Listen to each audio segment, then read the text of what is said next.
370 کی سنوائی ہو رہی ہے، اس کی طرح سے مدافعت کر رہی ہے کیس میں. اور آپ جانتے ہیں کہ جو سپریم کورٹ ہے یہ نہ صرف جموں کشمیر کے لوگوں کے لیے بلکہ جو ملک میں اس وقت حالات ہو رہے ہیں، جو منی پور سے لے کے ہریانہ تک پورے ملک کو نفرت کی آگ سے جلایا جا رہا ہے، سپریم کورٹ ایسے میں آخری امید بچی ہوئی ہے. اور جہاں تک 370 کا سوال ہے، نہ صرف جموں کشمیر کے لوگ یا ملک کے لوگ بلکہ پوری دنیا کی نظریں اس وقت سپریم کورٹ پہ لگی ہوئی ہے، کیونکہ ساری دنیا جانتی ہے جموں کشمیر ایک مسلم میجورٹی اسٹیٹ ہونے کے باوجود ہم نے 1947 میں دو قومی نظریہ یعنی مذہب کی بنیادوں پہ تقسیم ہونے سے انکار کیا اور ایک جمہوری سیکولر ہندوستان کے ساتھ ہاتھ ملایا، یہ سوچ کے کہ ہماری ایک خصوصیت ہے، we have a unique identity. اور جب پورے اس وقت کے ملک کی لیڈرشپ نے ہمیں یہ یقین دلایا کہ ہماری جو خصوصیت ہے، ہماری جو یونیک آئیڈینٹی ہے وہ ہندوستان کے اندر محفوظ رہے گی، اور ہندوستان کے آئین کے اندر ہمیں گارنٹیز ملی، اور ہم نے اس ملک کے ساتھ ہاتھ ملایا. آج پوری دنیا کی نظریں اس پہ ہیں کہ جو سپریم کورٹ ہے اس ملک کا، جہاں پر انصاف کے فیصلے ہوتے ہیں،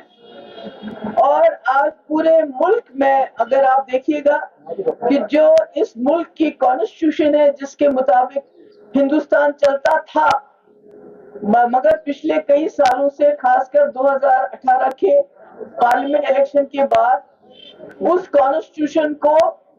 طاق پہ رکھ کے ایک پارٹی کے ایجنڈے کے مطابق یہ ملک چلایا جا رہا ہے. مجھے لگتا ہے سپریم کورٹ کے سامنے یہ بہت بڑا چیلنج ہے. یہ خالی 370 کو غیر آئینی طریقے سے ہٹانے کی بات نہیں ہے. سپریم کورٹ کو یہ دیکھنا پڑے گا کہ جس ملک میں تمام انسٹیٹیوشنز ختم کیے گئے ہو، سپورٹ کیے گئے ہو، وہاں اب ایک انسٹیٹیوشن بچا ہے جو اس ملک کی کانسٹیٹیوشن کو بچا سکتے ہیں. کیونکہ 370 بھی کوئی چائنا یا کسی ہمارے ہمسایہ ملک کے آئین کے مطابق نہیں ہے، بلکہ ہندوستان کے آئین کے مطابق ہے. ایک فیڈرل، ایک the most unique and beautiful part of the federal structure Jammu Kashmir کا جو رشتہ ملک کے ساتھ انڈر 370 جو تھا وہ تھا. پر اگر آج سپریم کورٹ کو یہ دیکھنا پڑے گا کہ اگر ان کو یہ ملک ہندوستان کے آئین کے مطابق چلنا چاہیے یا کسی پارٹی کے ایجنڈے کے مطابق چلنا چاہیے. تو اس میں میں سمجھتی ہوں کہ یہ آج کا دن جو ہے، ابھی تو بہت دن کیس چلے گا، اس میں ہمیں امید ہے، کیونکہ اگر آج سپریم کورٹ نے اس میں جموں کشمیر کے لوگوں کی وہ مصلحت، وہ فیصلہ، وہ قربانیاں یاد نہیں رکھی کہ جس کی وجہ سے جو دیکھ کے جموں کشمیر ایک آزاد ہندوستان، جمہوری ہندوستان، ایک سیکولر ہندوستان کا حصہ بنا، اور صرف ایک پارٹی کے ایجنڈے کی تسکین کے لیے اس میں آگے جو ہے چلے، مجھے لگتا ہے وہ نہ صرف جموں کشمیر کے لیے بلکہ پورے ملک کے لیے خطرناک ہو سکتا ہے. کیونکہ آپ نے دیکھا جو بی جے پی کی جماعت ہے وہ نہ صرف اپنی بروٹ میجورٹی سے اس ملک کے آئین کی دھجیاں اڑاتی ہے پارلیمنٹ کے اندر، جو 2019 5 اگست کو ہوا جس وقت جموں کشمیر کے آئین کو تہس نہس کیا گیا، بلکہ جو سپریم کورٹ کی رولنگز ہے، ہم سپریم کورٹ سے کچھ نہیں چاہتے.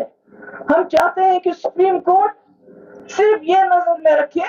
کہ اس ملک کو آئین کے مطابق چلانا ہے یا بی جے پی کے کمیونل ایجنڈے کے مطابق چلانا ہے. اگر آئین کے مطابق چلانا ہے